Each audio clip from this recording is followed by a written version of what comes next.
Hello, everyone, and thank you for joining another episode of the Educational Leadership Podcast. We have another very special guest. Before we introduce our guest, we do want to give a shout out to our sponsor, Ideal Impact. Ideal Impact's giving away hundreds of millions of dollars to public education in the form of a free gift. So if your district needs unrestricted funds, reach out to Ideal Impact.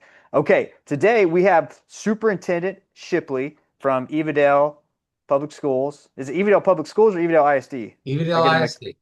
ISD, Evadale ISD. Uh, well, Superintendent Shipley, thank you for joining us today. Well, thank you for having me, Gary. What would you like to know today? Yeah. Well, just so our listeners can get to know you a little bit, um, it's good for everybody to kind of hear your background and kind of what brought you up to this point in your life, and maybe a little bit about your district, size, location, that sort of thing. Okay. Well, Gary, I am, I guess they say old around here. I've been around this a while. This is my 36th year in education. I'm an educator's kid. My dad was a college basketball coach. My mom was a special ed teacher. I think it was six generations back in education at some point. Uh, I started in public schools in Texas in 1988 as a teacher and coached for 9 years, coached in a private school for seven of those nine. And then I moved all around Texas. And my job has been to be a turnaround specialist. I go into schools that most people don't want to go to and they're having trouble. And I've been able to turn those schools around by working with my staff, empowering them, and just trying to make things better for everybody involved and really focusing on what's important. And that's doing things well. That's empowering people. That's letting teachers teach. That's targeting what you're trying to address and not hit a shotgun approach.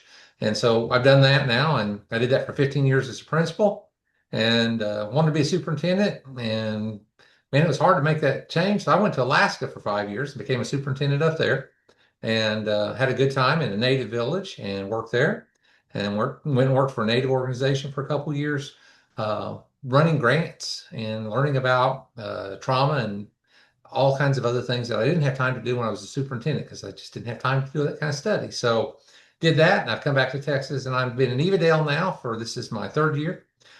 We are a small district, 450 students, K-12, and we have a paper mill out, sits right outside my door here. It smells good most of the time, not. And we 5 years ago, before my principals got here, they were an F district. My principals came in and implemented what they felt like was a quality program, which they did a great job. And they turned it around and made it an A. And then my job was to come in and support them and what they were doing and seeing what it was. So my job was very different here as a superintendent than other superintendent jobs I've had. I had to support what they were doing, see where they were, see what worked and see what didn't, and then set and move it forward. So they moved to an A district. We've been a B district the last 2 years. Scores at the high school came in this week. We'll be an A at the high school again, and I think we'll know tomorrow whether we made an A or not. But I think we're going to be pretty close. But again, we've done things a little different. We are the rebels, so we do things a little different. Last year, the commissioner came out and congratulated us for bringing our elementary scores up, and he asked me, he said, well, are you using this curriculum? Are you doing this? And I'm like, no, we actually didn't. And we stopped doing the extra summer program because we wore kids out. We wore teachers out. And so what we decided was we were going to target what our kids needed and what our teachers needed. And we were going to listen to those people, and they told us what they needed to be successful. And that's the way I have done things over the years. That's the way I've always tried to be innovative. Everybody calls it innovation. I call it meeting people's needs. You meet them where they are, you see what they need, and you give those experts the opportunity to show you how they're going to fix it. Now, if they don't fix it, you sit and you work on them, you hold them accountable. But I believe that that's what we have to do. And we've had great success here. Our community, my first year here, they had enjoyed what the principals had done and where we were headed. My first year here, we passed a bond on a 5-2 board vote with 70% passing. And so we're rebuilding schools. And right now, if you come to my school, it looks like Fallujah out front. We are totally remodeling everything. And like I say, we've done a great job. I'm real proud of my staff, where they've been. And the community has bought in. And right now, I think I've got about 48% of my kids are transfer kids. And when you come here, you got to want to come. You're going to make sure you're doing what you're supposed to do. You're on time. You're making attendance. You're making grades, and you behave. And if you do that, you're welcome to stay. And I have people beating on our doors to get in. And since we've done that, it cost us a little money to implement that when we first came. But now it's rolling and kids are doing great and our families are awesome. And you just have an empowered school. And it's a lot of fun because it's a different turnaround than some other places I've been where you had to change culture and it took a lot more time. Wow. Okay. Yeah. That's a lot to dig into there. But I do want to touch on one thing. You mentioned kind of school turnarounds. Um, what are some patterns you see when you go into districts and you're going to turn them around? I mean, you mentioned listening, being innovative, adapting. Is that kind of the main thing? Is it that versus, let's say, a leader in the district saying, "This is where we're going to do it. I know what's best," versus you coming in there, saying, "How can I help you?" Am I oversimplifying it? What are No, your actually there's really probably right now in out here two or three schools of thought on how to turn a school around. The first one our state's doing. They're privatizing schools, they're taking it over, their curriculums are canned. They are having their teachers teach from a script and not making them do a lot of lesson planning, but it's scripted. They have rules that a public school person can't have. There's things that they do discipline wise I can't do in my school. I wish could make it a little easier to turn around. But that's kind of the direction I think people are headed, and they do that because they don't feel like they can find teachers and they're not empowering teachers. So you've gone to an idea where a lot of the changes are made with the idea that teachers can be skilled people, but they don't have to be artists. So they've kind of taken the artist out. That's why you see a lot of teachers getting out. They're like, I can't do this. I'm not going to do it anymore. They're not respecting me. And you think about it. I don't know how many people are in a job where they have somebody walk in their classroom 4 or 5 times a day to give them feedback. And how do you feel as a professional? Are you being treated as a professional? Now we'll do walkthroughs, and I've done that for years, but there's a fine line of getting information, providing information and feedback and supporting versus micromanaging. And I really think you can do whatever you do and whenever you go into schools. I do curriculum. I make sure our curriculum is aligned. Our teachers are teaching the same thing. And I'll ask them for a scope and sequence, and I'll ask them to plan their lessons. And I'll give them an exemplar lesson if they don't have something. But making them do that, I want them accountable. I want them to have fidelity. But there's a fine line in there between respect and micromanaging. And I'm not big about being micromanaged. And I don't think you empower people and keep people if you do that. So I see that happen in the state. So here, my philosophy with my principals and with my staff is very simple. It's a triangle philosophy. I may write a book one day. Um, I believe in giving you the scope, control, and authority to do your job. I'll give you the guardrails. Here's the rules and regulations that the school has. Here's our vision. Within that, I give you your job and your duties. You go determine how you're going to do that, and you show me the way that happens. But I'm going to give you the scope, control, and authority to do your job. I may come and say, hey, is this working? I may not give you the solution to how I think it should work. I'm going to ask you, what would you like to do to make and fix that? That makes them accountable for what they're doing. I do that with hiring. I do that with everything that we do is give our people the opportunity to do their job. And then they are ready to move up into the next position because they've taken that leadership role. And you empower teachers. Now, if I have a teacher that can't do it, yeah, I'll go down and I'll sit and I'll say, this is the lesson you're going to teach. This is the way you're going to teach it. This is what you're going to do. And I'll let my people grow them. But that's a rare situation. Whereas I see it now in our industry that we are really pushing teachers, and that's why people don't want to teach. I don't want to be micromanaged. I mean, I've got 7 people on my boss on my board, and they don't come in here that much. But that's what I see. And yeah, like I say, it's a fine line. I've been doing curriculum for, I think I looked at Plano's curriculum in 2002 or three when I was at another district and we were turning it around, and they started to get a canned curriculum.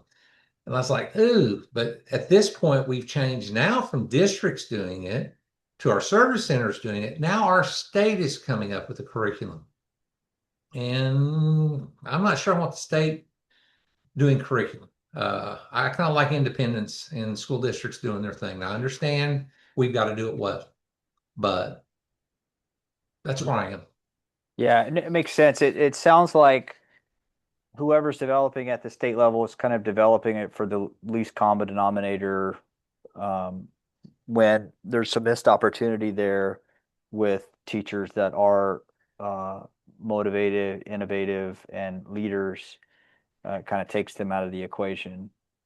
Well, in our state, for example, they gave a statistic the other day 42% of the new teachers last year were people who re entered the profession. Now, that's cannibalizing the profession. You can't do that very often. I mean, you can only, you're dead for so long and there's no more dead. So, and I hate that may be a bad analogy, but Right. that's really kind of where it is. You're using somebody that's already, your retread is out there. So you only do that for so long. You have to get people into the pipeline. And who wants to come teach if somebody's going to sit there and not treat me like I know what I'm doing? And I understand if you can't find people who know what you're doing, but uh, we've made it difficult. I think we've made it a self-fulfilling prophecy in a little way. And I'm not sure long term what the fix is. Who comes up with those curriculums at the state level? Are those like former teachers, or how do they get feedback on that? Oh, you're gonna get me in trouble, aren't you? It's that guy, that one guy who thinks he Yeah, knows you're everything. gonna make me in trouble here. I'll give you a history. I've been around a long time. Back in the early 2000s, several principals and superintendents got together out in Western Oak, Texas, and said, "Hey, textbooks aren't getting it for the tests that we're getting at that time, and we need a curriculum, uh, scope, sequence, the whole thing." And the service centers got together and they created a curriculum. It was called C-Scope. Uh, and C-Scope became controversial because it was sole sourced and the textbook companies couldn't figure out how to make money off of it. Sorry, I'll be political. That's what it was. So they found a bad lesson or two. It became political. They got rid of it. And then it became a public domain resource. And the TEACS resources came from that. And we've been using TEACS resources for years. It's not, like I said, C-Scope, you could go to a very canned curriculum, but you didn't have to. And it depended on how the principal wanted to use it. And I think 800 districts in the state out of 1,200 were using it. So it was a very effective tool. And we've changed it.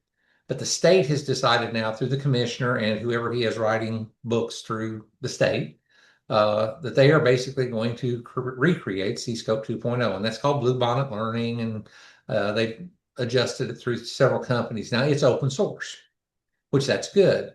But right now, then to have it implemented, they are giving incentives to buy the textbooks, to buy the supplemental material, to have the service center come in and evaluate whether you're implementing it with fidelity. And that's where I have a difference because I don't think the service center's job is to be an arm of our educational agency. And then that's kind of the state telling me how I'm supposed to be teaching and it takes the independence away. So philosophically, I do have a little philosophical difference with it. I love the curriculum stuff.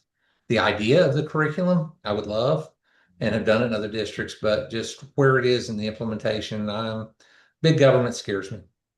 Sorry, it just does. Yeah, it makes sense. It reminds me of maybe a bad analogy, but um, you know, you go to the auditorium to watch a student perform or whatever, but you're not allowed to take drinks in there because somebody might spill the drink. You know, even though the experience would be a lot better if you, I don't know, probably bad analogy, but it makes me, kind of going from good to great, right? So if if you have the capability, obviously, if you have the flexibility to use your style in a way that's going to be most effective to the students that are there, that you see, that you interact with, that you understand, seems like that would be the better approach. I guess, I don't know. Do you think with like the teacher shortage and the lack of that skill set available, that the state just decided, hey, we're just going to do it this way for everyone and not have a system in place to really evaluate teachers? I Or I do think that, like I said, I've been in a very large district. I was in a district of 70,000, and we had to have a curriculum that was aligned and there and everything. And I get that. But yes, I do think the state finally has gotten to the point that they said, look, we're not getting enough quality teachers, and this is what we're going to do, and this is the way we'll do it. And we can implement it better than I really sorry, think they can implement it better than the educators that are here. In some places they may.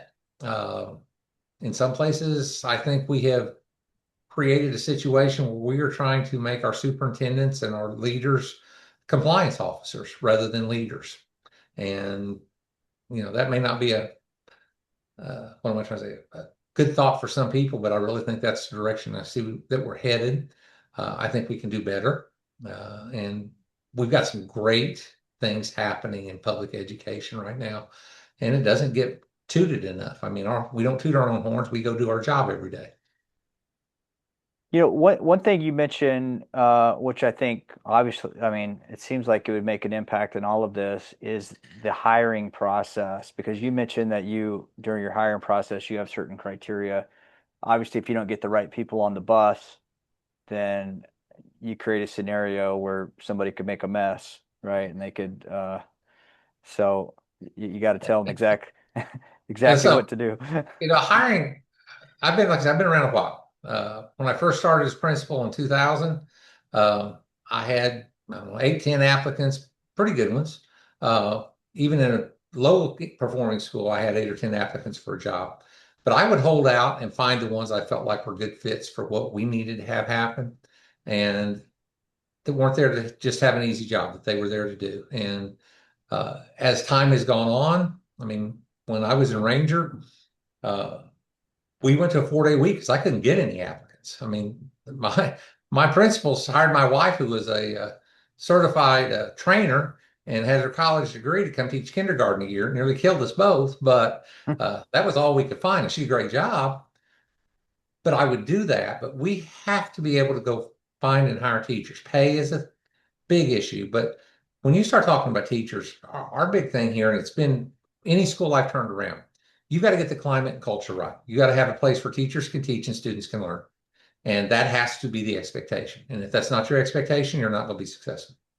And that's not a popular thing to say in a lot of schools right now, in school districts. But I like, PBIS can be good, but it's got to be implemented correctly. And if you're not doing it and taking care of where students have an opportunity to learn. And if a student gets in trouble, you're working with them, but you're also educating them. We don't leave anybody out, because the kids that are in trouble usually aren't doing well. And we need to figure out a way to educate them and give them what they need. So we're looking to meet our students' needs, but we're also looking to make sure uh, that they're doing what they're supposed to in the classroom. Now, when I was assistant principal in Fort Bend, I went into Lake Olympia and I walked the halls, and I took my discipline to the hallway. I'd get a table and I'd sit down, and I could call kids out of a classroom and have that period and sit and do it and be there. But they knew I was there. And my principals do that here. They're out and about. They're in classrooms, but they are there to serve. And I think that's an area you really have to kind of get to. It's difficult. It's a lot of work.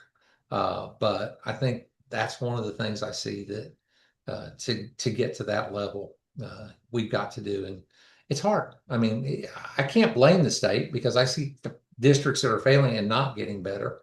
And there isn't anywhere I've ever gone into and turned a school around that it was people weren't working and weren't trying their best. It was just the philosophy of where they were and how they were targeting to get to success was different. And sometimes you have to bring people in who've had success to get success. I mean, learning how to win is a difficult thing, and you just have to get there.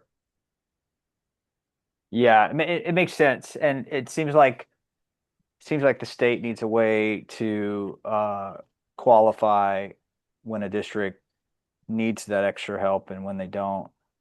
Um, but I can imagine, I see what you're saying though, from a psychological standpoint, when you're trying to motivate your team And uh, correct me if I'm not saying this right, but it sounds like when you go into a district, if they're not being empowered, and maybe it's not the state's, maybe it's other leadership issues or whatever, but if they're not being empowered, then they're demotivated and they're unhappy, which trickles its way down to the ability of students to learn.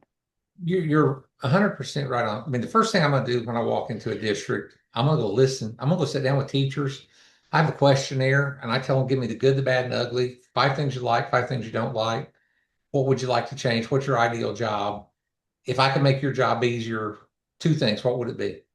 You'll find a very small list of things that need to be changed, but they're very targeted and they're specific to that district. And once you do that, they feel like, hey, they listened. I'm willing to put out. And then you ask them, how would you fix it? And if they've told me this is how we'll fix it, they better go implement with that with fidelity. Now, the old Ronald Reagan philosophy, trust but verify. I'm gonna verify and make sure they're doing it, but it's their idea. And if they've said this is what we need to do to fix it, and educationally it is a valid way to do it, try it. Let's go. I mean, I've done team teaching in labs where I had one person that could run a lab in science and the other one was real good at teaching instruction, but they didn't do the other well. And they team taught and moved kids around, and we figured out how to do that. Uh, my first year in Lamesa, we took a school that was low performing and turned it into recognized by just doing something as simple as getting a Plato lab and having kids go in and do targeted instruction an extra period a day. And then the teachers would see what they were doing and then go and reinforce that instruction and then giving them rewards. And then my teachers out there created a Harry Potter lesson because they could get kids to read at a higher level. I just told them, you fix it, how you want to do it? And they did it. And that enabled us to move our scores dramatically. But teachers know what to do, especially the ones that have been trained. What I'm worried about is the ones that we're going to get now that haven't been trained, that have been on canned curriculums. When you start asking them what to do, they're going to be like, well, give it to me and I'll do it. Uh, Yeah. Yeah, it turns from a leader more into just hired labor, basically. and the thing that's I've always been the empowerment piece, and my dad did it when we're old coaches. I have very little turnover once we get going. There may be some teachers that don't want to do what we ask them to do and don't want to work that hard because you're going to work, but you're going to have fun and you're going to be the one accountable. I don't take credit. I'm telling you, the people here, and like I told you in Evadale, my two principals and those teachers, they've turned this place around. All I have done is supported them where they could do their job and give them what they need because I'm not going to take any credit for that. They've done what they need to do, and I think they do a great job. And I think they're ready to go to other leadership positions. But that's when they're ready and they want to do that, they can. Fantastic. Well, this is great. This has been a great discussion. I know we're running short on time. Any last thoughts before we close out the podcast? Well, I just happy to help anybody we can. I'm getting toward the end of this, but it's been a good time. I've got a few years left, but yeah, if we can help in education anyway, or I'll be happy to tell you what I think. That's not hard, but hey, I appreciate you doing this. Yeah, I appreciate your time. I know you're very busy, and the beauty of the podcast is everybody has different perspectives on things, and with superintendents sharing ideas, helping each other, and it helps our community better understand some of the challenges that are faced within the school district. So I want to thank you for being on the podcast. Well, thank you. Have a great day. You too. Okay. Well, before we close out, we do want to give one final shout out to our sponsor, IDEAL Impact. IDEAL Impact's giving away hundreds of millions of dollars to public education in the form of a free gift. So if your district needs unrestricted funds, reach out to IDEAL Impact. And for those that have been tuning in, stay tuned for future episodes of the Educational Leadership Podcast.